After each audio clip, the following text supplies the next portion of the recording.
ਇਹ ਇਸ਼ਕ ਬਗੈਰ ਕੰਮ ਨਹੀਂ ਹੁੰਦੇ।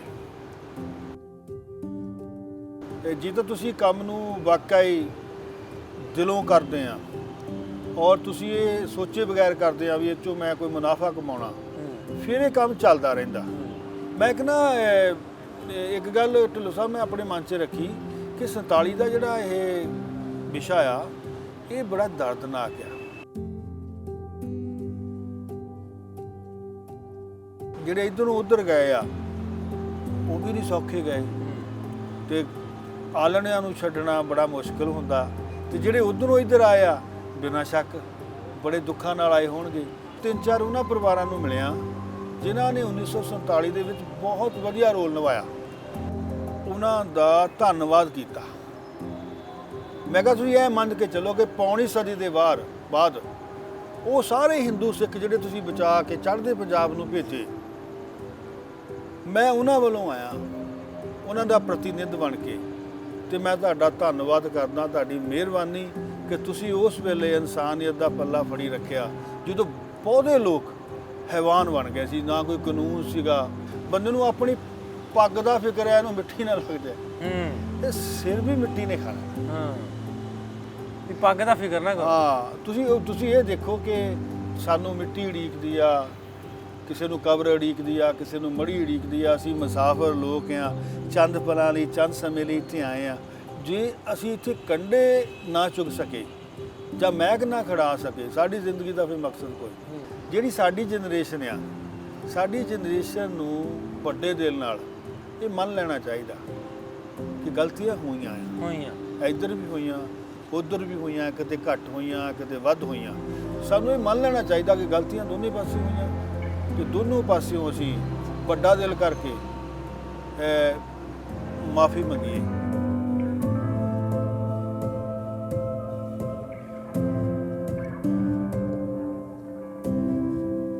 अस्सलाम वालेकुम दोस्तों, तो सत श्री अकाल। मैं नासिर ढिल्लों, तुसीं जुड़े हो साडे चैनल पंजाबी लहर दे नाल।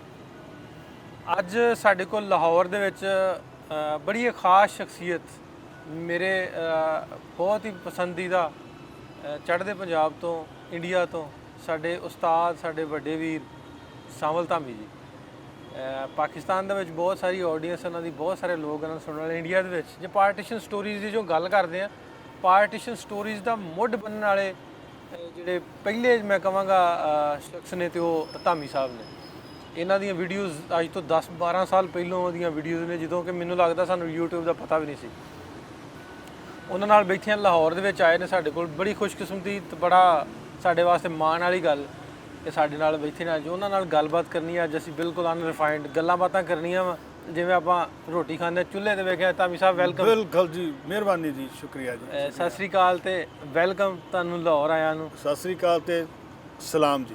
ਤੇ ਧਾਮੀ ਸਾਹਿਬ ਆਪਾਂ ਗੱਲਾਂ ਕਰਨੀਆਂ ਜਿਵੇਂ ਆਪਾਂ ਉਹ ਬਿਲਕੁਲ ਮਾਂ ਸਾਡੀ ਪਕਾਈ ਜਾਂਦੀ ਨਾ ਰੋਟੀਆਂ ਚੁੱਲ੍ਹੇ ਤੇ ਬਹਿ ਕੇ, ਤੇ ਨਿਆਣੇ ਗੱਲਾਂ ਮਾਰੀ ਜਾਂਦੇ, ਪੁੱਤਰ ਗੱਲਾਂ ਮਾਰਦੇ ਵੀ ਉਹ ਕਿਵੇਂ ਸਾਰੇ ਦਿਨ ਦਾ। ਅਸਾਂ ਉਸ ਤਰ੍ਹਾਂ ਗੱਲਾਂ ਕਰਨੀਆਂ ਵੀ ਜਿਵੇਂ ਚੁੱਲ੍ਹੇ ਬਹਿ ਕੇ ਰੋਟੀਆਂ ਖਾਣ ਦੇ ਨਾਲ ਗੱਲਾਂ ਬਾਤਾਂ ਮਾਰਦੇ। ਬਿਲਕੁਲ ਜੀ, ਬਿਲਕੁਲ ਇਸੇ ਤਰ੍ਹਾਂ ਹੋਣਗੀਆਂ ਜੀ।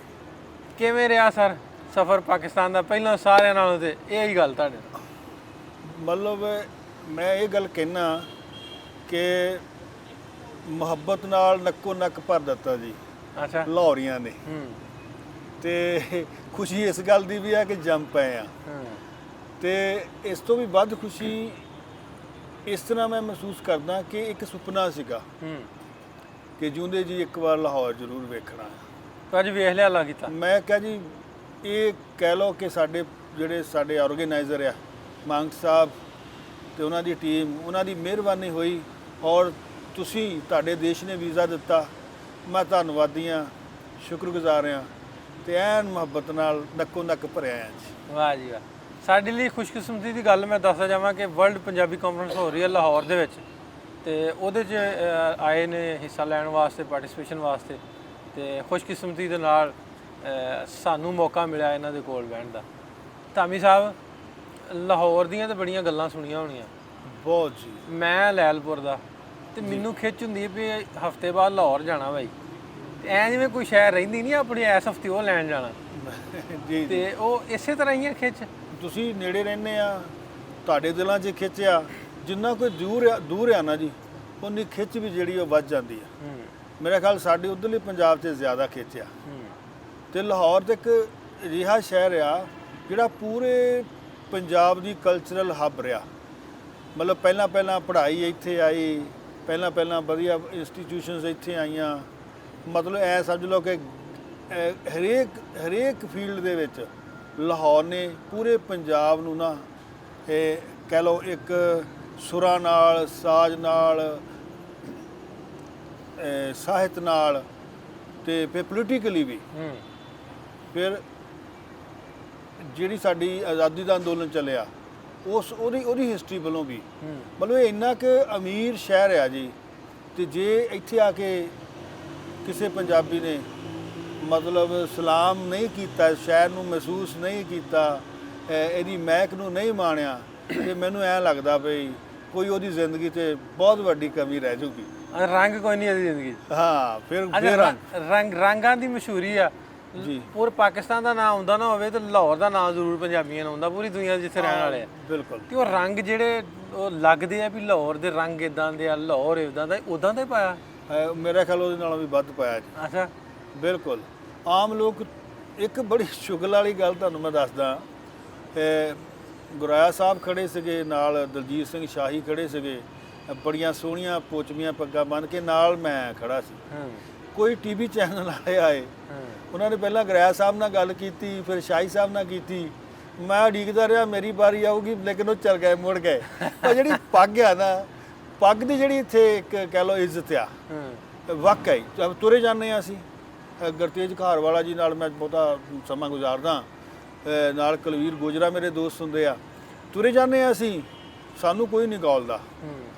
ਤੇ ਪਰ ਸਰਦਾਰ ਜੀ ਸਤਿ ਸ੍ਰੀ ਅਕਾਲ, ਪੰਜਾਬ ਤੋਂ ਆਏ ਹੋ, ਇੰਡੀਆ ਤੋਂ ਆਏ ਹੋ, ਤੇ ਗੱਲਾਂ ਬਾਤਾਂ ਸ਼ੁਰੂ ਹੋ ਜਾਂਦੀਆਂ। ਮੈਂ ਤਾਂ ਇਹ ਕਹਿਣਾ ਕਿ ਜਿਹਨੇ ਨਾ ਇੱਧਰ ਆਉਣਾ ਤੇ ਉਹ ਜ਼ਿਆਦਾ ਆਪ ਪੱਗ ਬੰਨ੍ਹ ਕੇ ਆਵੇ, ਜਾਂ ਪੱਗ ਵਾਲਾ ਬੰਦਾ ਨਾਲ ਲੈ ਕੇ ਆਵੇ।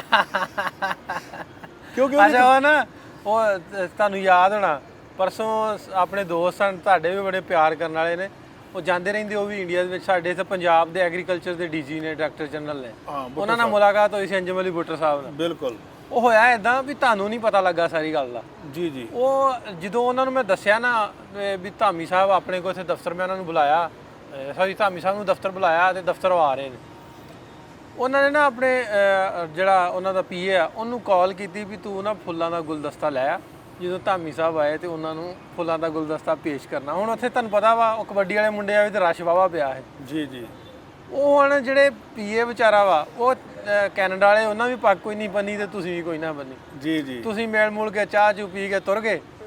ਲਵਲੀ ਲੇਟ ਸੀ ਜੀ, ਲਵਲੀ ਨੇ ਪੱਗ ਬੰਨੀ। ਜਦੋਂ ਲਵਲੀ ਆਇਆ ਨਾ ਤੇ ਉਹ ਗੁਲਦਸਤਾ ਲਿਆ ਕੇ ਤੇ ਗੁਲਦਸਤਾ ਲਵਲੀ ਉਹਨਾਂ ਨੂੰ ਭੇਟਾ ਕਰ ਦਿੱਤਾ। ਉਹ ਲਵਲੀ ਨੂੰ ਭੇਟਾ ਕਰਦਾ ਵੀ ਉਹ ਤੁਹਾਡੇ ਤੋਂ ਆਂਦੇ ਬੁੱਟ ਸਾਹਿਬ ਆਂਦੇ ਵੀ ਤੁਹਾਡੇ ਮਹਿਮਾਨ ਜਿਹੜੇ ਉਹਨਾਂ ਨੂੰ ਅਸੀਂ ਉਹ ਗੁਲਦਸਤਾ ਦੇ ਦੋ। ਆਂਦਾ ਉਹ ਤੇ ਹੋ ਕੇ ਵੀ ਚਲੇ ਗਏ। ਵਾਹ ਜੀ ਵਾਹ, ਵਾਹ ਜੀ ਵਾਕਈ ਇਸ ਤਰ੍ਹਾਂ ਹੈ ਜੀ। ਤੇ ਉਸ ਇਸ ਤੋਂ ਦਸਤਾਰ ਦੀ ਪੱਗ ਦੀ ਬੜੀ ਇੱਜ਼ਤ ਕਰਦੇ ਲੋਕ। ਪਛਾਣ ਵੀ ਉਸ ਹਿਸਾਬ ਨਾਲ ਵੀ ਉਧਰੋਂ ਪਛਾਣ ਬਣ ਜਾਂਦੀ ਆ। ਮਤਲਬ ਲੱਖਾਂ ਚੋਂ ਦਸਤਾਰ ਵਾਲਾ ਪਹਿਚਾਣਿਆ ਜਾਂਦਾ। ਅਸੀਂ ਤਾਂ ਫਿਰ ਰਲ ਜਾਂਦੇ ਆ ਸਾਰਿਆਂ 'ਚ। ਹਾਂ, ਸਾਰਿਆਂ 'ਚ। ਜੀ ਜੀ ਜੀ। ਉਹ ਹੀ ਹੈ ਨਾ ਵੀ ਉਹਦੇ ਵਿੱਚ ਆਂਦੇ ਵੀ ਉਧਰ ਜਾਈਏ ਨਾ ਤੇ ਉਧਰ ਅਸੀਂ ਆ ਪਾਕਿਸਤਾਨੀ ਜਿਹੜੇ ਜਾਂਦੇ ਸਲਵਾਰ ਨਾ ਪਾਈ ਹੋਣ, ਸਾਡਾ ਕੀ ਪਤਾ ਲੱਗਦਾ ਵੀ ਪਾਕਿਸਤਾਨ ਨੂੰ ਆਏ।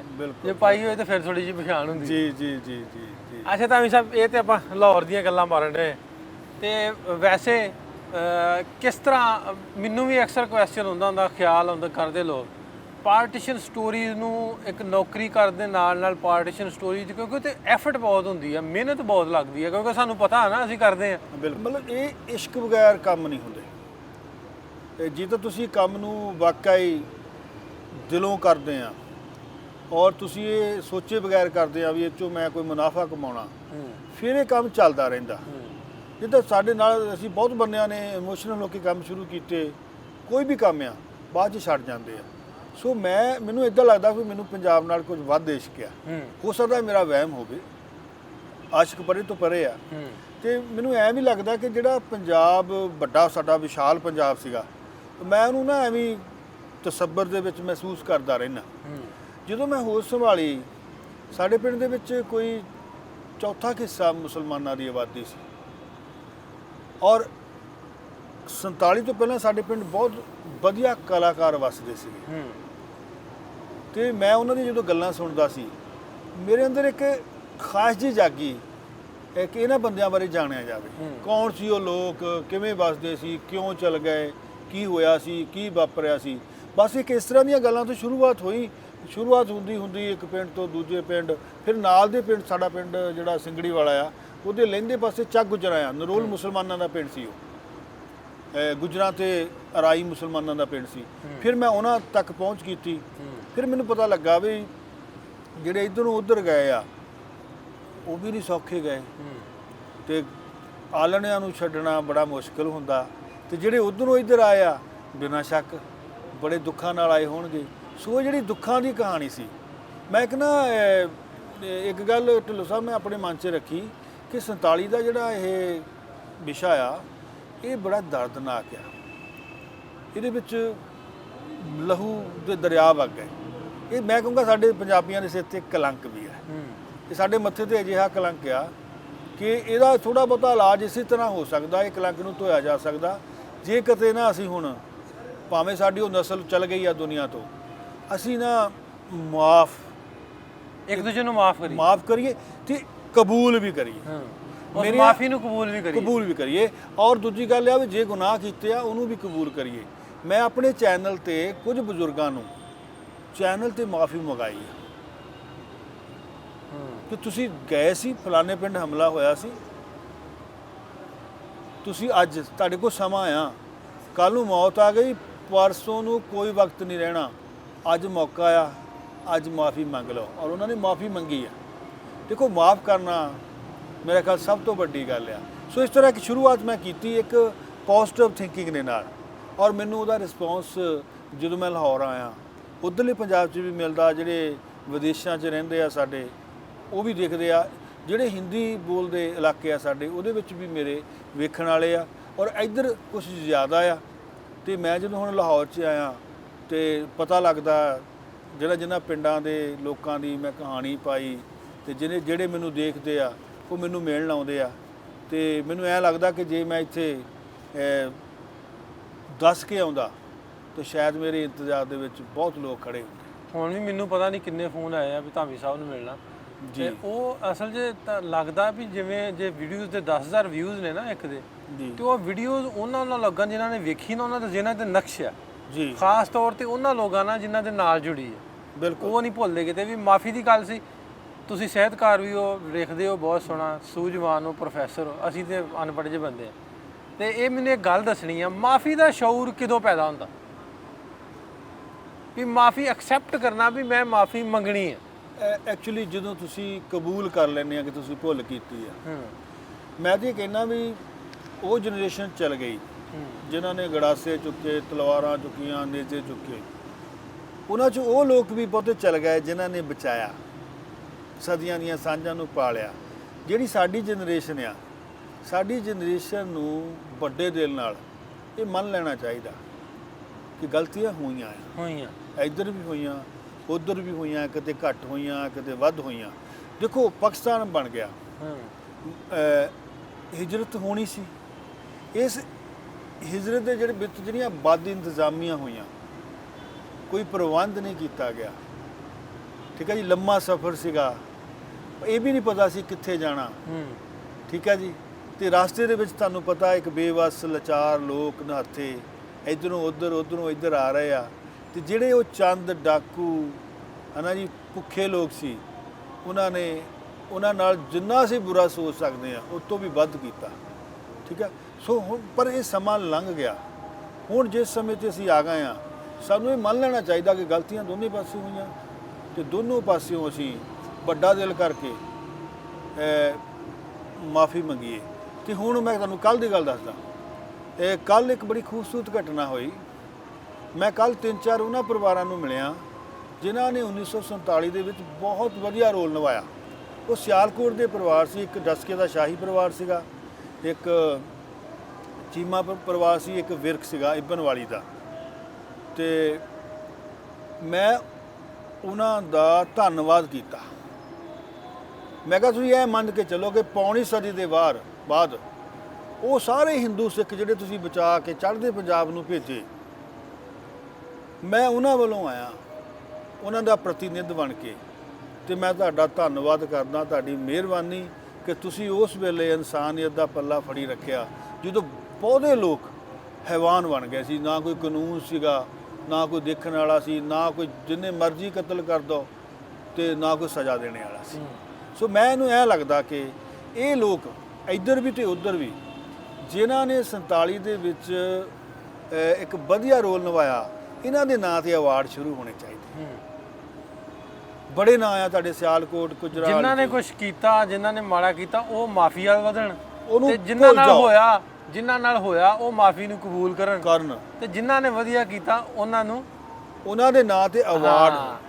ਅੱਛਾ ਧਾਮੀ ਸਾਹਿਬ, ਮੈਂ ਮਾਫੀ ਮੰਗਣ ਦਾ ਨਾ ਸ਼ੌਊਰ ਕਦੋਂ ਪੈਦਾ ਹੁੰਦਾ, ਤੁਹਾਡੇ ਨਾਲ ਸਵਾਲ ਕੀਤਾ ਸੀ ਤੇ ਮੈਨੂੰ ਪਿਛਲੇ ਦਿਨੀ ਨਾ ਮੈਂ ਅਕਸਰ ਕਈ ਪ੍ਰੋਗਰਾਮ ਦੇ ਵਿੱਚ ਸ਼ਾਇਦ ਤੁਸੀਂ ਸੁਣੀ ਹੋਵੇ, ਕੋਟ ਵੀ ਕੀਤੀ ਹੈ ਗੱਲ, ਕਿ ਮੈਨੂੰ ਇੱਕ ਮੁੰਡੇ ਦਾ ਫੋਨ ਆਉਂਦਾ, ਉਮਰ ਹੋਊਗੀ ਉਹਦੀ 25, 26, 27 ਸਾਲ, ਮੈਨੂੰ ਆਵਾਜ਼ ਤੋਂ ਲੱਗਦਾ ਵੀ ਇੰਨੀ ਕੁ ਉਹਦੀ ਉਮਰ ਹੋਣੀ ਹੈ।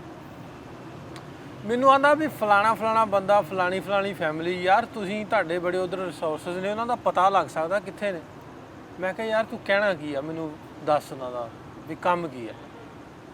ਆਂਦਾ ਉਹਨਾਂ ਦਾ ਅਗਰ ਪਤਾ ਲੱਗੇ ਨਾ ਤੇ ਮੈਂ ਉਹਨਾਂ ਕੋਲੋਂ ਮੈਂ ਜਦੋਂ ਪਾਰਟੀਸ਼ਨ ਹੋਈ ਸੀ ਨਾ, ਮੇਰੇ ਇੱਕ ਉਹਨਾਂ ਦਾ ਬਜ਼ੁਰਗ ਰਹਿ ਗਿਆ ਸੀ ਇੱਥੇ, ਵੀ ਬੰਦਾ ਸੀ, ਬਜ਼ੁਰਗ ਨਹੀਂ ਵੀ 45, 50 ਸਾਲ, ਤੇ ਉਹ ਸਾਡੇ ਦਾਦੇ ਨੇ ਉਹਨੂੰ ਨਾ ਮਾਰਿਆ, ਵਾਹ ਫੜ ਲਿਆ। ਤੇ ਉਹਨੂੰ ਆਂਦਾ ਵੀ ਮੈਂ ਉਹਦੇ ਪੈਰੀ ਪਵੇ, ਹੱਥ ਜੋੜੇ, ਮੇਰੇ ਕੋਲ ਜੋ ਲੈਣਾ ਲੈ ਲਾ, ਮੈਨੂੰ ਮਾਰਨਾ। ਤੇ ਆਂਦਾ ਮੇਰੇ ਦਾਦੇ ਛੱਡਿਆ ਨਹੀਂ, ਉਹਨੂੰ ਮਾਰਤਾ। ਤੇ ਮਰਨ ਲੱਗਿਆ ਆਂਦਾ ਵੀ ਮੇਰੇ ਦਾਦੇ ਨੂੰ ਮੌਤ ਨਹੀਂ ਸੀ ਆਉਂਦੀ। ਉਹ ਆਂਦਾ ਸੀ ਮੇਰੇ ਅੱਗੇ ਬੰਦਾ ਫਲਾਣਾ ਸਰਦਾਰ ਜਿਹੜਾ ਸਿੰਘ ਹੈ ਨਾ, ਉਹ ਮੇਰੀਆਂ ਅੱਖਾਂ ਅੱਗੇ ਉਵੇਂ ਹੀ ਆਉਂਦਾ ਤੇ ਮੇਰੀ ਜਾਨ ਨਹੀਂ ਨਿਕਲਦੀ, ਮੈਨੂੰ ਬਹੁਤ ਮਤਲਬ ਮੈਂ ਮਾਫੀ ਮੰਗਣਾ ਚਾਹੁੰਦਾ। ਦਾਦਾ ਉਹਦਾ ਕਹਿੰਦਾ। ਤੇ ਚਲੋ ਖੈਰ, ਉਹਨੇ ਆਖਿਆ ਵੀ ਟਾਈਮ ਲੰਘ ਗਿਆ, ਦਾਦੇ ਨੂੰ ਜਿਵੇਂ ਕਿਵੇਂ ਮੌਤ ਆ ਗਈ, ਉਹ ਦੁਨੀਆ ਤੋਂ ਤੁਰ ਗਏ। ਪਰ ਆਂਦਾ ਮੇਰਾ ਫਰਜ਼ ਹੈ, ਮੈਂ ਉਹਦਾ ਪੁੱਤਰ ਹਾਂ, ਮੈਂ ਉਹਨਾਂ ਕੋਲ ਮਾਫੀ ਮੰਗਣੀ। ਵਾਹ, ਜੇ ਸਾਡੀ ਸੋਚ ਇਸ ਲੈਵਲ ਤੇ, ਸਾਡਾ ਸ਼ਊਰ ਇਸ ਲੈਵਲ ਤੇ ਪਹੁੰਚ ਜੇ, ਬਿਲਕੁਲ, ਤੇ ਮੈਨੂੰ ਲੱਗਦਾ ਵੀ ਅਸੀਂ ਬਾਰਡਰ ਭਾਵੇਂ ਰਹਿਣ ਤੇ ਅਸੀਂ ਬਾਰਡਰੋਂ ਪਾਰ, ਸਾਡੇ ਭਰਾ ਤੁਸੀਂ ਜੀ, ਅਸੀਂ ਇੱਧਰ ਆ, ਸਾਡੀਆਂ ਸੋਚਾਂ ਆਪਸ 'ਚ ਇਹ ਜਿਹੜੇ ਕਲੈਸ਼ਸ ਨੇ ਜਿਹੜੇ ਸਾਡੇ ਬਾਰਡਰ ਦੇ, ਇਹ ਵੀ ਮੁੱਕ ਜਾਣ। ਮੈਂ ਬਿਲਕੁਲ ਜੀ, ਬਿਲਕੁਲ ਹੈ। ਕਤਲ ਕਰਨਾ ਤੇ ਇੱਕ ਵੱਡਾ ਗੁਨਾਹ ਆ। ਤੁਹਾਨੂੰ ਮੈਂ ਇਸ ਤਰ੍ਹਾਂ ਦੀ ਢਿੱਲੋਂ ਸਾਹਿਬ ਇੱਕ ਛੋਟੀ ਜਿਹੀ ਕਹਾਣੀ ਸੁਣਾਉਣਾ। ਹੁਸ਼ਿਆਰਪੁਰ ਦੇ ਵਿੱਚ ਇੱਕ ਪਿੰਡ ਆ ਕਾਂਟੀਆਂ, ਉਹ ਗੁਜਰਾਂ ਦਾ ਪਿੰਡ ਸੀਗਾ। ਕੁਝ ਉੱਥੇ ਧਾਰਮਿਕ ਕਮਿਊਨਿਟੀ ਦੇ ਲੋਕ ਵੀ ਰਹਿੰਦੇ ਸੀ। ਉਹਨਾਂ ਦੇ ਵਿੱਚੋਂ ਇੱਕ ਮੈਨੂੰ ਬਜ਼ੁਰਗ ਮਿਲਿਆ। ਉਹ ਬਜ਼ੁਰਗ ਨੇ ਮੈਨੂੰ ਕਹਾਣੀ ਸੁਣਾਈ ਕਿ ਕਹਿੰਦਾ ਸਾਡਾ ਪਰਿਵਾਰ ਇੱਕ ਮੁਸਲਮਾਨ ਗੁੱਜਰ ਪਰਿਵਾਰ ਨਾਲ ਜੁੜਿਆ ਸੀ, ਉਹਨਾਂ ਨਾਲ ਕੰਮਕਾਰ ਕਰਵਾਉਂਦਾ ਸੀ, ਤੇ ਉਹ ਗੁੱਜਰ ਜਿਹੜਾ ਬੰਦਾ ਸੀ ਬੜਾ ਵਧੀਆ ਸੀ, ਸਾਨੂੰ ਬਹੁਤ ਪਿਆਰ ਕਰਦਾ ਸੀ। ਉਹਦੀ ਜਿਹੜੀ ਧੀ ਸੀ ਐਸਾ, ਉਹਦਾ ਵਿਆਹ ਵੱਜਾ ਸੀ, ਐਸਾ ਭੈਣ ਦਾ, ਉਹ ਇਸ ਤਰ੍ਹਾਂ ਕਹਿੰਦਾ ਸੀ। ਕਹਿੰਦਾ ਮੈਂ ਨਾਲ ਗਿਆ ਗੱਡੇ ਤੇ, ਅਸੀਂ ਭੁੰਗੇ ਤੋਂ ਮੰਜੇ ਲੈ ਕੇ ਆਏ ਉਹਦੀ ਦਾਜ 'ਚ ਦੇਣ ਲਈ, ਪਰ ਕਹਿੰਦਾ ਮੌਕਾ ਨਹੀਂ ਮਿਲਿਆ, ਰੌਲੇ ਪੈ ਗਏ, ਉਹਨਾਂ ਨੂੰ ਦੌੜਨਾ ਪਿਆ, ਬਹੁਤ ਕੁਝ ਹੋਇਆ। ਕਹਿੰਦਾ ਉਹ ਚਲ ਗਏ, ਨੇੜਲੇ ਪਿੰਡਾਂ ਦੇ ਲੁੱਟਣ ਆ ਗਏ ਪਿੰਡ ਨੂੰ। ਕਹਿੰਦਾ ਮੈਂ ਘਰੋਂ ਨਿਕਲਿਆ ਤੇ ਮੈਂ ਮੰਜਾ ਚੁੱਕ ਲਿਆ। ਜਿਸ ਮੰਜੇ ਤੇ ਉਹ ਬੈਠਾ ਸੀ ਉਹੀ ਮੰਜਾ ਸੀਗਾ ਜਿਹੜਾ ਐਸਾ ਭੈਣ ਜਿਵੇਂ ਕਹਿੰਦਾ ਸੀ ਉਹਦੀ ਦਾਜ ਲਈ ਬਣਾਇਆ ਸੀ। ਕਹਿੰਦਾ ਮੈਨੂੰ ਇੱਕ ਗੱਲ ਦੱਸ, ਮੇਰੇ ਦਿਲ ਤੇ ਬੋਝ ਆ, ਇਹ ਮੈਂ ਮੰਜਾ ਪਹੁੰਚਾ ਸਕਦਾ ਕਿਸ ਤਰੀਕੇ ਨਾਲ ਪਾਕਿਸਤਾਨ? 70 ਸਾਲਾਂ ਬਾਅਦ ਇੱਕ ਬਜ਼ੁਰਗ ਇਸ ਗੁਨਾਹ ਦਾ ਅਹਿਸਾਸ ਲੈ ਕੇ ਜੀ ਰਿਹਾ ਕਿ ਯਾਰ ਮੈਂ ਵੀ 47 ਦੇ ਵਿੱਚ ਲੋਕਾਂ ਨੇ ਰਲ ਗਿਆ, ਮੈਂ ਮੰਜਾ ਚੁੱਕ ਲਿਆ, ਉਹ ਵੀ ਐਸਾ ਭੈਣ ਦੇ ਦਾਜ ਦਾ, ਤੇ ਮੈਂ ਕਿਸੇ ਤਰੀਕੇ ਨਾਲ ਨਾ ਉਹ ਪਰਿਵਾਰ ਤੱਕ ਪਹੁੰਚਾਉਣਾ ਆ। ਕਹਿੰਦਾ ਮੇਰੇ ਮਨ ਦਾ ਬੋਝ ਫਿਰ ਲੱਥਣਾ। ਦੇਖੋ ਲੋਕੀ ਉਸ ਰੌ ਦੇ ਵਿੱਚ, ਉਸ ਭਾਵਕ ਦੌਰ ਦੇ ਵਿੱਚ ਜੇ ਗੁਨਾਹ ਕਰ ਵੀ ਲਏ ਨਾ, ਜਦੋਂ ਧੁੰਦ ਛੱਡਦੀ ਆ, ਬੰਦਾ ਸੋਚਦਾ ਯਾਰ ਮੇਰੇ ਤੋਂ ਆਹ ਗਲਤੀ ਹੋ ਗਈ। ਜਿਵੇਂ ਅਸੀਂ ਕਿਸੇ ਨੂੰ ਮਾੜਾ ਬੋਲ ਦਿੰਦੇ ਆ ਤੁਰੇ ਜਾਂਦੇ, ਤੇ ਮਾੜਾ ਬੋਲਣ ਵਾਲਾ ਕਦੇ ਚੈਨ ਦੀ ਨੀਂਦ ਸੌ ਜਾਂਦਾ। ਮੈਂ ਰਾਤ ਦਾ ਹੀ, ਅੱਜ ਰਾਤ ਦਾ ਹੀ ਤੁਹਾਨੂੰ ਵਾਕਿਆ ਦੱਸਾਂ, ਮੈਂ ਜਿਮ ਤੋਂ ਨਿਕਲਿਆ, ਉਹ ਹੁਣ ਸਮ ਟਾਈਮ ਬੰਦੇ ਨੂੰ ਹੁੰਦਾ ਕੁਛ ਇਸ ਤਰ੍ਹਾਂ ਦੀ ਸਿਚੁਏਸ਼ਨ ਹੁੰਦੀ ਹੈ। ਮੈਂ ਨੋਰਮਲੀ ਮੈਂ ਬਿਲਕੁਲ ਨਹੀਂ ਘੱਟ ਮਤਲਬ ਵੀ ਕਿਸੇ ਨਾਲ ਬੋਲਦਾ ਹੁੰਦਾ। ਉਹ ਮੈਂ ਜਦੋਂ ਨਿਕਲਿਆ ਨਾ, ਉਹ ਮੈਂ ਸਟੋਰ ਤੋਂ ਨਿਕਲਿਆ ਤੇ ਟਰਾਲੀ ਦੇ ਸਮਾਨ 'ਚ ਆਉਂਦਾ ਵੀ ਤੁਸੀਂ ਸਮਾਨ ਅੱਗੇ ਨਹੀਂ ਲੈ ਕੇ ਜਾ ਸਕਦੇ, ਟਰਾਲੀ ਸਾਡੀ। ਮੈਂ ਕਿਹਾ ਯਾਰ ਮੈਂ ਗੱਡੀ ਤੱਕ ਜਾਣਾ ਤੇ ਕਿਵੇਂ ਮੈਂ ਸਮਾਨ ਜੇਬ 'ਚ ਪਾ ਕੇ ਲੈ ਜਾਣਾ? ਆਉਂਦਾ ਵੀ ਸਾਨੂੰ ਅਲਾਓ ਨਹੀਂਗਾ ਵੀ ਤੁਸੀਂ ਟਰਾਲੀ ਆਪਣੀ ਗੱਡੀ ਤੱਕ। ਮੈਂ ਉਹਦੇ ਨਾਲ ਥੋੜ੍ਹਾ ਜਿਹਾ ਉੱਚਾ ਬੋਲ ਪਿਆ। ਹਾਲੇ 5 ਮਿੰਟ ਨਹੀਂ ਲੱਗੇ ਹੋਣੇ, ਮੈਂ ਘਰ ਵੱਲ ਨੂੰ ਜਾਣ ਡਿਆ, ਨਾਲ ਸੋਚਣ ਡਿਆ ਯਾਰ ਹੁਣ ਮੁੜਾ ਆ, ਉਹਦੇ ਕੋਲ ਜਾ ਕੇ ਸੌਰੀ ਕਰ ਲਾਂ। ਫਿਰ ਥੋੜਾ ਜਿਹਾ ਅੱਗੇ ਚੱਲੇ, ਉਹ ਮੇਰਾ ਨਿੱਕਾ ਭਰਾ ਵੀ ਉਸੇ ਜਿਮ ਹੀ ਜਾਂਦਾ, ਉਹ ਉੱਥੇ ਜਿਮ ਕਰਨ ਡਿਆ, ਮੈਂ ਪਹਿਲੋਂ ਆ ਗਿਆ। ਮੈਂ ਉਹਨੂੰ ਫੋਨ ਮਿਲਾਇਆ ਵੀ ਉਹਨੂੰ ਆਖਾਂ ਯਾਰ ਮੇਰੀ ਉਹਦੇ ਨਾਲ ਗੱਲ ਕਰਾ। ਵਾਹ ਜੀ। ਉਹ ਨਾ ਉਹਨੇ ਫੋਨ ਨਾ ਚੁੱਕਿਆ, ਨਹਾਉਣ ਡਿਆ ਸੀ। ਫਿਰ ਮੈਂ ਹੌਲੀ ਹੌਲੀ ਘਰ ਪਹੁੰਚ ਗਿਆ। ਫਿਰ ਮੈਂ ਮੁਸੰਮਮ ਆਪਣਾ ਨਾ ਘਰ ਤੱਕ ਜਾ ਕੇ ਵੀ ਟਰਾਈ ਕਰਦਾ ਰਿਹਾ ਮੇਰਾ ਉਹਦੇ ਨਾਲ ਰਾਬਤਾ ਹੋ ਜੇ। ਮੈਂ ਹੁਣ ਇਰਾਦਾ ਕੀਤਾ ਵੀ ਹੁਣ ਪਰਸੋਂ ਜਾਣਾ ਵਾ, ਮੈਂ ਜਾ ਕੇ ਉਹਦੇ ਨਾਲ ਸੌਰੀ ਕਰਨੀ। ਔਰ ਜਦ ਤੱਕ ਤੁਸੀਂ ਮਾਫੀ ਨਹੀਂ ਮੰਗਦੇ ਤੁਹਾਨੂੰ ਚੈਨ ਨਹੀਂ ਆਉਣੀ, ਤੁਹਾਡੇ ਮਨ ਤੇ ਜਿਹੜਾ ਬੋਝ ਆ ਉਹ ਇਵੇਂ ਰਹਿਣਾ ਆ। ਤੁਸੀਂ ਮਾਫ ਤਾਂ ਕਰਕੇ ਦੇਖੋ ਯਾਰ, ਕਿਸੇ ਨੂੰ ਕਿਸੇ ਤੋਂ ਮਾਫੀ ਤਾਂ ਮੰਗ ਕੇ ਦੇਖੋ। ਅਸੀਂ ਨਾ, ਮੈਂ ਬਾਬਾ ਫਰੀਦ ਜੀ ਦਾ ਬਹੁਤ ਮਰੀਦ ਹਾਂ। ਉਹਨਾਂ ਦੇ ਜਿਹੜੇ ਸਲੋਕ ਆ ਨਾ ਜੀ, ਜੇ ਤੁਸੀਂ ਉਹਨਾਂ ਨੂੰ ਸਮਝ ਲਿਆ ਤੁਹਾਡੇ ਅੰਦਰ ਹਉਮੈ ਨਹੀਂ ਰਹੂਗੀ। ਮਤਲਬ ਉਹ ਸਾਨੂੰ ਇਹ ਸਮਝਾਉਂਦੇ ਆ ਵਾਰ-ਵਾਰ ਕਿ ਜੋ ਵੀ ਆਸੇ-ਪਾਸੇ ਦਾ ਪਸਾਰਾ ਨਾ, ਇਹ ਬਸ ਇੱਕ ਭੁਲੇਖਾ ਆ। ਕੋਈ ਕੋਟ ਕਰ ਦਿਓ, ਕੁਝ ਆਉਂਦਾ ਤੁਹਾਨੂੰ ਉਹਦਾ। ਹਾਂ, ਬੰਦੇ ਨੂੰ ਆਪਣੀ ਪੱਗ ਦਾ ਫਿਕਰ ਹੈ, ਇਹਨੂੰ ਮਿੱਟੀ ਨਾ ਲੱਗ ਜਾਏ। ਇਹ ਸਿਰ ਵੀ ਮਿੱਟੀ ਨੇ ਖਾਣਾ। ਹਾਂ, ਵੀ ਪੱਗ ਦਾ ਫਿਕਰ ਨਾ ਕਰੋ। ਹਾਂ, ਤੁਸੀਂ ਇਹ ਦੇਖੋ ਕਿ ਸਾਨੂੰ ਮਿੱਟੀ ਉਡੀਕਦੀ ਆ, ਕਿਸੇ ਨੂੰ ਕਬਰ ਉਡੀਕਦੀ ਆ, ਕਿਸੇ ਨੂੰ ਮੜੀ ਉਡੀਕਦੀ ਆ। ਅਸੀਂ ਮੁਸਾਫਰ ਲੋਕ ਆ, ਚੰਦ ਪਲਾਂ ਲਈ, ਚੰਦ ਸਮੇਂ ਲਈ ਇੱਥੇ ਆਏ ਆ। ਜੇ ਅਸੀਂ ਇੱਥੇ ਕੰਢੇ ਨਾ ਚੁੱਕ ਸਕੇ ਜਾਂ ਮਹਿਕ ਨਾ ਖੜਾ ਸਕੇ, ਸਾਡੀ ਜ਼ਿੰਦਗੀ ਦਾ ਫਿਰ ਮਕਸਦ ਕੋਈ। ਇਹ ਮੇਰੀ ਸੋਚ ਆ। ਅੱਛਾ ਧਾਮੀ ਸਾਹਿਬ, ਪਾਰਟੀਸ਼ਨ ਸਟੋਰੀਜ਼ ਤੇ ਆਪਾਂ ਇੱਥੇ ਡਿਸਕਸ਼ਨ ਕਰਨੇ ਆ ਵੀ ਮਾਫੀ ਮੰਗਣ ਦੀ ਜਾਂ ਹੋਰ ਪਾਸੇ ਜਾਣ ਵਾਲੇ। ਸਾਨੂੰ ਵੈਸੇ ਲੱਗਦਾ ਵੀ ਸਾਨੂੰ ਹਲੇ ਵੀ ਦੇਰ ਕਰਨੀ ਚਾਹੀਦੀ ਹੈ ਇਸ ਮਾਮਲੇ ਦੇ ਵਿੱਚ। ਨਹੀਂ, ਦੇਰ ਦੀ ਤਾਂ ਹੁਣ ਕਿੰਨੀ ਕੁ ਦੇਰ ਕਰਨੀ ਹੈ। ਇਹ ਗਵਾਹ ਜਿਹੜੇ ਸੀ ਪਾਰਟੀਸ਼ਨ ਦੇ, ਉਹ ਤੁਰ ਗਏ ਤਕਰੀਬਨ। ਜਿਹੜੇ ਜਿਨ੍ਹਾਂ ਨੇ ਹਿਜਰਤ ਕੀਤੀ ਉਹ ਤੁਰ ਗਏ ਤਕਰੀਬਨ। ਜਿਨ੍ਹਾਂ ਨੇ ਕੋਈ ਜ਼ੁਲਮ ਕੀਤੇ ਹੋਗੇ, ਕਿਉਂਕਿ ਉਹ 20-25 ਸਾਲ ਦੇ ਸੀ, ਉਹ ਤਾਂ ਬਿਲਕੁਲ ਹੀ ਤੁਰ ਗਏ। ਕੋਈ ਟਾਵਾਂ ਟਾਵਾਂ ਬਚਿਆ ਹੋਊਗਾ। ਸੋ ਮੈਨੂੰ ਐਂ ਲੱਗਦਾ ਕਿ ਨਾਲੇ ਮਾਫੀ ਦਾ ਕੋਈ ਮੌਕਾ ਨਹੀਂ। ਨਾਲੇ ਯਾਰ ਨਾ ਮੈਂ ਉਹ ਕੇ ਗੱਲ ਕਰਨ ਡਿਆ ਹਾਂ ਵੀ ਸਾਡੇ ਗਾਂ ਬਾਲਾਂ ਨੂੰ ਨਾ ਮੰਗਣੀ ਪਏ ਵੀ ਇਸ ਤੋਂ ਅਸੀਂ ਆਪ ਹੀ ਮੰਗ ਲਈ ਚੰਗਾ। ਬਿਲਕੁਲ ਬਿਲਕੁਲ। ਧਾਮੀ ਸਾਹਿਬ, ਪਾਰਟੀਸ਼ਨ ਸਟੋਰੀਆਂ ਦੇ ਵਿੱਚੋਂ ਤੁਹਾਨੂੰ ਜਿਸ ਤਰ੍ਹਾਂ ਜਿੰਨੀ ਦੇਰ ਹੋ ਗਈ ਆ ਕਰਦੇ ਆ, ਕੋਈ ਐਸੀ ਯਾਦਦਾਸ਼ਤ ਤੁਹਾਡੇ ਨਾਲ ਜਿਹੜੀ ਜ਼ਿਹਨ 'ਚੋਂ ਨਾ ਜਾਂਦੀ ਹੋਵੇ? ਹੋ ਜਾਂਦਾ ਇਸ ਤਰ੍ਹਾਂ ਦੇ ਵਾਕਿਆਤ? ਦੇਖੋ, ਮੈਂ ਇੱਕ ਗੱਲ ਕਹਿਦਾ ਕਿ ਮੈਂ ਨਾ ਬਹੁਤ ਇੰਟਰਵਿਊਜ਼ ਜਿਹੜੀਆਂ ਕੀਤੀਆਂ, ਉਹਨਾਂ 'ਚੋਂ ਕਈਆਂ ਨੂੰ ਅਪਲੋਡ ਨਹੀਂ ਕਰ ਸਕਿਆ। ਮੈਨੂੰ ਇੱਦਾਂ ਲੱਗਿਆ ਵੀ ਇਹ ਜਿਹੜੀਆਂ ਇੰਟਰਵਿਊਜ਼ ਆ ਇਹ ਸਨਸਨੀ ਤਾਂ ਫੈਲਾ ਸਕਦੀਆਂ, ਪਰ ਇਹ ਜਿਹੜਾ ਇੱਕ ਮਕਸਦ ਆ ਇਹ ਉਹ ਤੋਂ ਭਟਕ ਜਾਊਂਗਾ ਮੈਂ। ਤਾਂ ਉਸ ਤਰ੍ਹਾਂ ਦੀਆਂ ਸਟੋਰੀਜ਼ ਮੈਂ ਅਪਲੋਡ ਨਹੀਂ ਕਰਦਾ ਜਿੱਥੇ ਮੈਨੂੰ ਲੱਗੇ ਵੀ ਇਹ ਬੰਦਾ ਜਿਹੜਾ ਖੁਦ ਮੰਨ ਰਿਹਾ ਕਿ ਮੈਂ ਇੰਨੇ ਜ਼ੁਲਮ ਕੀਤੇ ਸੀ। ਹਾਂ, ਜਿਹੜੇ ਬੰਦੇ ਇੱਧਰੋਂ ਉੱਧਰ ਗਏ ਉਹਨਾਂ ਦੇ ਵਿੱਚ ਵੀ ਮੈਂ ਬਹੁਤਿਆਂ ਨੂੰ ਫਿਰ ਉਹਨਾਂ ਦਾ ਦੁੱਖ ਜਿਹੜਾ ਥੋੜ੍ਹਾ ਛਾਂਗ ਦਿੰਦਾ ਐਡੀਟਿੰਗ ਦੇ ਵਿੱਚ। ਘੱਟ ਕਰ ਦੇਵਾਂ ਕਿ ਜਿੰਨਾ, ਕਿਉਂਕਿ ਆਮ ਲੋਕ ਜਿਹੜੇ ਆ ਫਿਰ ਉਹਨਾਂ ਨੂੰ ਐਂ ਲੱਗੂਗਾ ਵੀ ਇਹ ਜ਼ੁਲਮ ਚੇਤੇ ਰੱਖਣੇ ਚਾਹੀਦੇ ਆ। ਹਾਂ, ਮੇਰਾ ਜਿਹੜਾ ਮਕਸਦ ਆ ਕਿ ਜਿਹੜਾ ਨਾ ਲੋਕਾਂ ਦੇ ਅੰਦਰ ਵਤਨ ਵਸਦਾ ਰਿਹਾ 70-75 ਸਾਲਾਂ ਬਾਅਦ ਵੀ, ਉਹ ਵਤਨ ਜਿਹੜਾ ਉਹਨਾਂ ਨੇ ਆਪਣੇ ਦਿਲ 'ਚ ਵਸਾਇਆ, ਕਦੀ ਨਹੀਂ ਭੁਲਾਇਆ, ਉਹਦੇ ਜਿਹੜੇ ਨਕਸ਼ ਆ ਨਾ ਉਹ ਆਪਣੀ ਜ਼ੁਬਾਨ ਤੋਂ ਬੋਲਣ ਤੇ ਮੈਂ ਉਹਨਾਂ ਨੂੰ ਰਿਕਾਰਡ ਕਰ ਲਾਂ।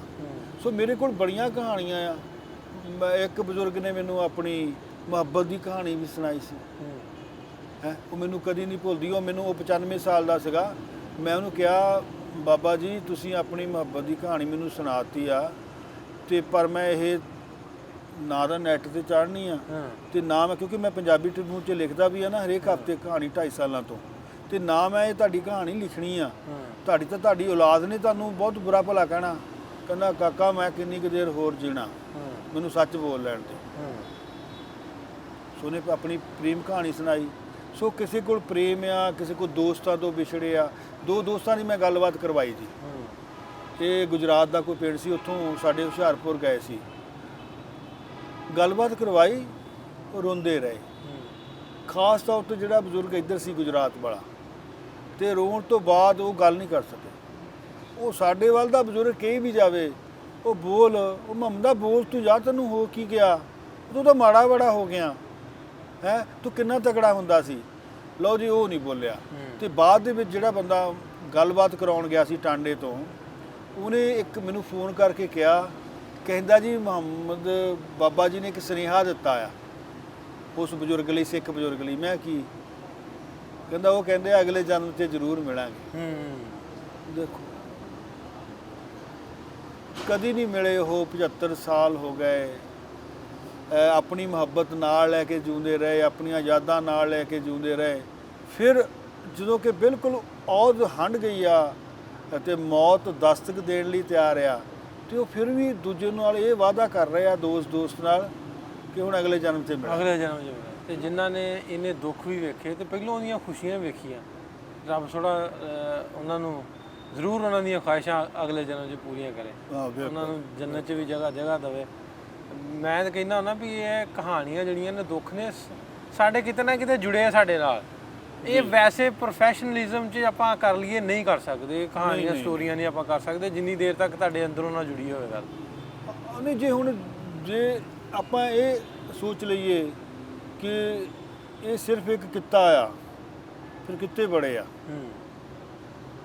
ਜਿੰਨੀ ਮਿਹਨਤ ਅਸੀਂ ਪਿੰਡਾਂ 'ਚ ਮੈਂ ਕੀਤੀ ਜਾਂ ਤੁਸੀਂ ਕੀਤੀ, ਧੂੜਾਂ 'ਚ ਧੁੱਪਾਂ ਦੇ ਵਿੱਚ ਬਗਾਨੇ ਘਰ ਜਾਣਾ, ਪੈਰੀਂ ਹੱਥ ਲਾਉਣਾ, ਉਹਨਾਂ ਨੂੰ ਮਨਾਉਣਾ ਇੰਟਰਵਿਊ ਲਈ, ਇਹ ਸੌਖਾ ਕੰਮ ਨਹੀਂ। ਅੱਛਾ, ਮਨਾਉਣ ਦਾ ਫਨ ਜਿਹੜਾ ਵਾ, ਮੈਂ ਸਾਡੇ ਵਾਸਤੇ ਇੱਧਰਲਾ ਫਨ ਇਹ ਬੜਾ ਔਖਾ ਵਾ ਵੈਸੇ ਤੇ, ਲੇਕਿਨ ਸਾਡੇ ਲਈ ਆਸਾਨੀ ਇਸ ਤੋਂ ਆ ਵੀ ਜਿਵੇਂ ਤੁਸੀਂ ਪੱਗ ਦੀ ਗੱਲ ਕੀਤੀ ਨਾ, ਮੇਰੇ ਨਾਲ ਲਵਲੀ ਹੁੰਦਾ। ਬਿਲਕੁਲ, ਲਵਲੀ ਦੀ ਪੱਗ ਨੂੰ ਬੜਾ ਇਹਤਰਾਮ ਹੈ। ਅਸੀਂ ਜਿਹੜੇ ਪਿੰਡ 'ਚ ਜਾਈਦਾ, ਪਿੰਡਾਂ ਦੇ ਪਿੰਡ, ਬਲਕਿ ਮਾਈਆਂ ਬਾਬੇ ਇਕੱਠੇ ਹੋ ਜਾਂਦੇ, ਸਰਦਾਰ ਆਇਆ ਸਾਡੇ ਪਿੰਡ, ਸਾਡੇ ਲਈ ਇਸ ਲਈ ਥੋੜਾ ਜਿਹਾ ਔਖਾ ਨਹੀਂ ਹੁੰਦਾ। ਤੁਸੀਂ ਇੱਕ ਗੱਲ ਭੁੱਲ ਗਏ ਆ, ਜੇ ਬਾਬਾ ਕੋਈ ਫਿਰ ਵੀ ਨਾ ਮੰਨੇ ਤੁਹਾਡੇ ਵੱਲ ਦੇ ਪਾਸੇ, ਤੁਸੀਂ ਕਹਿੰਦੇ ਆ ਇਹ ਬੰਦਾ ਸਰਦਾਰ ਉਹ ਚੜ੍ਹਦੇ ਪੰਜਾਬ ਤੋਂ ਆਇਆ। ਇਹ ਵੀ ਝੂਠ ਬੋਲਦੇ। ਇਹ ਗੱਲ ਜਿਹੜੀ ਆ ਵੀ ਜੇ ਉਹਨਾਂ ਨੂੰ ਉੱਥੇ ਦੱਸ ਦਈਏ ਨਾ ਵੀ ਇਧਰੋਂ ਆ, ਤੇ ਫੇਰ ਗੱਲ ਔਖੀ ਹੋ ਜਾਂਦੀ ਆ। ਜੇ ਦੱਸੀਏ ਨਾ ਵੀ ਇੰਡੀਆ ਤੋਂ ਆਇਆ, ਬਸ ਤੇ ਬਾਬੇ ਫੁੱਲੇ ਨਹੀਂ ਸਮਾਉਂਦੇ, ਉਹ ਕਿੱਥੋਂ ਆਇਆ ਯਾਰ, ਉਹ ਕਿਹੜਾ, ਉਹ ਫਲਾਣਾ ਪਿੰਡ, ਉਹ ਫਲਾਣੇ ਨੂੰ ਜਾਣਦਾ ਹੈ, ਉੱਥੋਂ ਦੀਆਂ ਨਹਿਰਾਂ ਨੂੰ ਜਾਣਦਾ ਹੈ।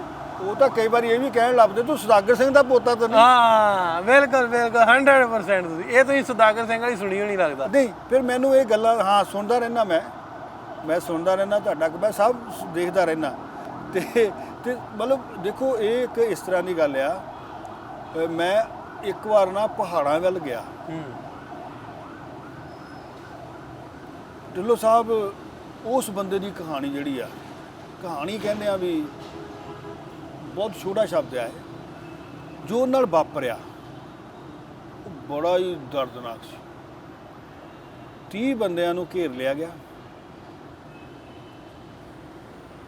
ਕਤਲ ਕਰਨਾ ਸ਼ੁਰੂ ਕੀਤਾ। ਉਹ ਇਕੱਲਾ ਹੀ ਬੰਦਾ ਬਚਿਆ, ਜਵਾਨ ਸੀ, ਉਹ ਬਹੁਤ ਤਗੜਾ ਸੀ। ਉਹਦੀ ਮਾਂ ਨੇ ਕਿਹਾ, ਫੱਟੜ ਹੋਈ ਨੇ ਇਸ਼ਾਰਾ ਕੀਤਾ, ਦੌੜ ਜਾ। ਉਹ ਕਾਤਲਾਂ ਨੂੰ ਸੁੱਟ ਕੇ ਦੌੜ ਗਿਆ, ਦਰਿਆ 'ਚ ਛਾਲ ਮਾਰੀ, ਉੱਥੋਂ ਨਿਕਲਿਆ, ਪਹਾੜ ਦੀ ਚੋਟੀ 'ਤੇ ਪਹੁੰਚਿਆ। ਉੱਥੇ ਮੋਹਰਿਓਂ ਫੇਰ 2 ਬੰਦੇ ਫੜਿਓ ਕਤਲ ਕਰਨ ਲਈ, ਇਹਨੂੰ ਕਹਿੰਦੇ ਲਾਇਆ ਤੂੰ ਵੀ ਆ ਜਾ। ਉਹ ਦੋਨੇ ਮਾਰਤੇ। ਕਹਿੰਦਾ ਮੈਂ ਕਿਹਾ ਮੈਂ ਮਰਿਆ ਤਾਂ ਹੈਗਾ ਹੀ ਆ, ਕਹਿੰਦਾ ਮੈਂ ਉੱਥੋਂ ਛਾਲ ਮਾਰਤੀ।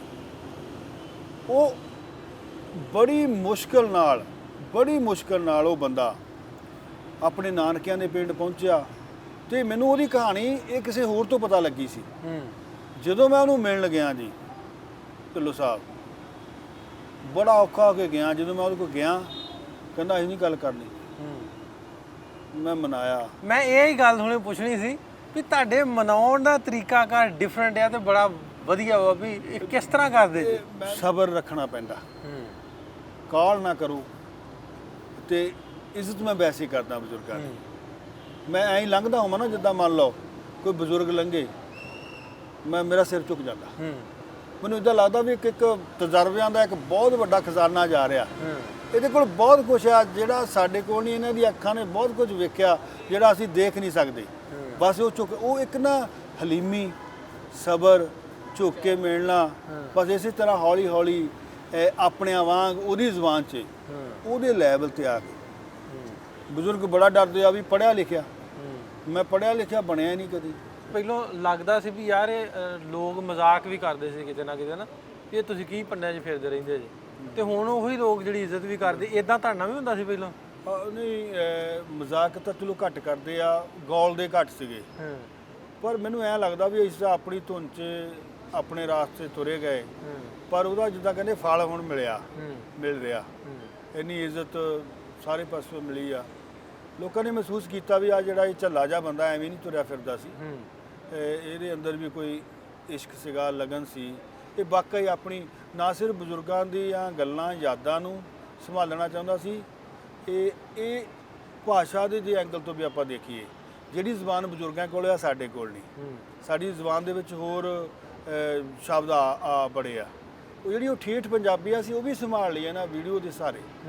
ਆਉਣ ਵਾਲੀਆਂ ਨਸਲਾਂ ਨੇ ਜ਼ੁਬਾਨ ਦੇ ਐਂਗਲ ਤੋਂ ਵੀ ਰਿਸਰਚ ਕਰਨੀ ਆ ਸਾਡੀਆਂ ਵੀਡੀਓਜ਼ ਤੇ। ਇਹ ਗੱਲ ਮੇਰੀ ਤੁਸੀਂ ਜਾਣ ਲਿਓ, ਇਹ ਗੱਲ ਪੱਕੀ ਆ। ਮੈਨੂੰ ਬਹੁਤ ਸਾਰੇ ਆਉਂਦੇ ਨੇ, ਬਲਕਿ ਈਵਨ ਕਿ ਮੈਨੂੰ ਅਸੀਂ ਟਰਾਈ ਵੀ ਕੀਤੀ ਹਨ ਕਿ ਤੁਸੀਂ ਇਹਨਾਂ ਨੂੰ ਇੰਗਲਿਸ਼ ਸਬਟਾਈਟਲ ਵੀ ਨਾਲ ਦਿਵੋ, ਕਿਉਂਕਿ ਜਿਹੜੇ ਲੋਕ ਨਹੀਂ ਪੰਜਾਬੀ ਉਰਦੂ ਸਮਝਦੇ ਉਹ ਵੀ ਲੋਕ ਜਿਹੜੇ ਜਾਂ ਅੱਗੇ ਜਿਹੜੇ ਬੱਚੇ ਬਾਹਰ ਰਹਿੰਦੇ ਨੇ ਉਹਨਾਂ ਨੂੰ ਨਹੀਂ ਪੰਜਾਬੀ ਦਾ ਪਤਾ ਜਾਂ ਉਰਦੂ ਦਾ ਪਤਾ, ਉਹ ਵੀ ਇਹਨਾਂ ਨੂੰ ਵੀਡੀਓਜ਼ ਨੂੰ ਵੇਖ ਸਕਣ, ਇਹਨਾਂ ਤੋਂ ਹਾਸਲ ਕਰ ਸਕਣ ਇਹਨਾਂ ਹਾਂ ਨਹੀਂ, ਸੁਝਾਅ ਤਾਂ ਚਲੋ ਸਾਡੇ ਕੋਲ ਵੀ ਇਹ ਚੰਗੀ ਗੱਲ ਵੀ।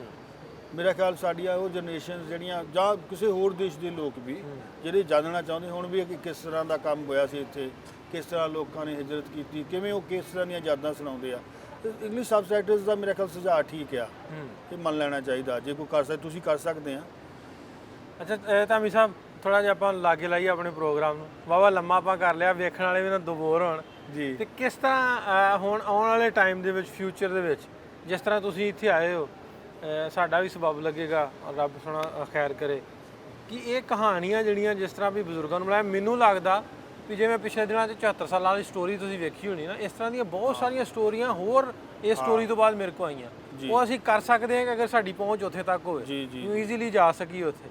ਸੋ ਇਸ ਤਰ੍ਹਾਂ ਦਾ ਸੁਖਾਲਾ ਆਉਣ ਵਾਲੇ ਟਾਈਮ 'ਚ ਹੋ ਸਕਦਾ। ਅਸੀਂ ਦੁਆ ਕਰਦੇ ਹਾਂ, ਗੁਜ਼ਾਰਿਸ਼ ਵੀ ਕਰਦੇ ਹਾਂ ਕਿ ਜਿਹੜੇ ਲੋਕਾਂ ਦੀ ਸੋਚ ਚੰਗੀ ਆ।